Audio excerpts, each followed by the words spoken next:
পরমাণু কর্মসূচি পুনরায় চালু হলে আবার ইরানে বোমা হামলার হুমকি ট্রাম্পের।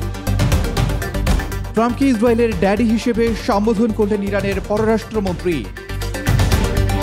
কমান্ডারদের নির্দেশেই গাজায় ত্রাণ প্রার্থীদের ইচ্ছাকৃত হত্যাকাণ্ড। পারমাণবিক কর্মসূচির জন্য ইরানকে অর্থ সহায়তার খবর ভুয়া, দাবি ট্রাম্পের। এবং তেহরানের ইসলামিক বিপ্লব স্কোয়ারে দেখা গেল শোকাহত মানুষের ঢল।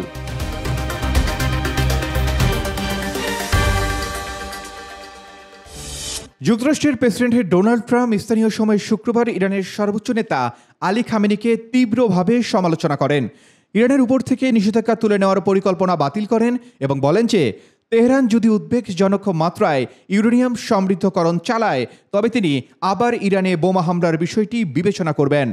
ট্রাম্প দাবি করেন, যুদ্ধ শুরুর সময় ইসরায়েল ও যুক্তরাষ্ট্রের হামলা থেকে খামেনিকে তিনি একটি ভয়াবহ ও লজ্জাজনক মৃত্যু থেকে রক্ষা করেছিলেন।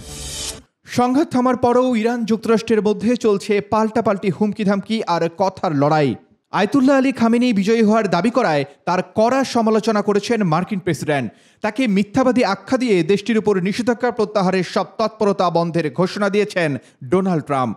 এদিকে সর্বোচ্চ নেতাকে যথাযথ সম্মান দেওয়ার আহ্বান জানিয়েছে তেহরান। এমনকি পররাষ্ট্রমন্ত্রী আব্বাস আরাকচি ট্রাম্পকে সম্বোধন করেছেন ইসরায়েলের ড্যাডি হিসেবে। গাজায় ত্রাণ নিতে আসা ফিলিস্তিনিদের লক্ষ্য করে ইসরায়েলি সেনাদের গুলি চালানোর ঘটনায় চলছে তোলপাড়। এর আগে ইসরায়েলি গণমাধ্যম হারেতস জানায়, কমান্ডারদের নির্দেশে ক্ষুধার্ত ফিলিস্তিনিদের উপর ইচ্ছাকৃতভাবে গুলি চালানোর কথা স্বীকার করেছে আইডিএফ সেনারা। ত্রাণ নিতে আসা ফিলিস্তিনিদের উপর হামলার ঘটনায় তীব্র প্রতিক্রিয়া জানিয়েছে জাতিসংঘ।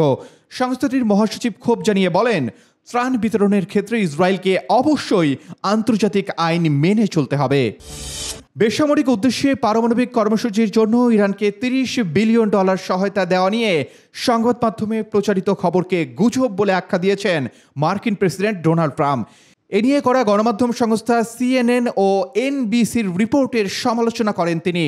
ট্রুথ সোশ্যাল হ্যান্ডেলে এ বিষয়ে শুক্রবার একটি পোস্ট দেন তিনি। সেখানে বলেন, ইরানকে যে কোনো পারমাণবিক সক্ষমতা বাড়াতে অর্থ সহায়তা দেওয়ার মতো অদ্ভুত ও হাস্যকর পরিকল্পনা নিয়ে কোনো রকম চিন্তা করছেন না তিনি।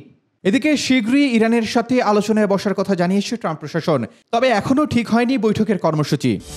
12 দিনের যুদ্ধে ইসরায়েলের হামলায় নিহত প্রায় 60 জন ইরানি সেনা কমান্ডার ও বিজ্ঞানীদের রাষ্ট্রীয় জানাজা অনুষ্ঠিত হয়েছে ইরানে।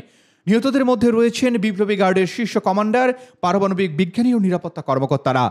স্থানীয় সময় শনিবার সকালে তেহরানের কেন্দ্রে এই জানাজায় লাখো মানুষ অংশ নেয়। দেশটির রাষ্ট্রীয় টেলিভিশনে জানাজা অনুষ্ঠান সরাসরি সম্প্রচার করা হয়। লাইভ টেলিকাস্টে দেখা যায় শোক পালনকারীরা কালো পোশাক পরে ইরানের পতাকা উড়াচ্ছে এবং নিহত কমান্ডার ও বিজ্ঞানীদের ছবি হাতে নিয়ে শোক প্রকাশ করছে।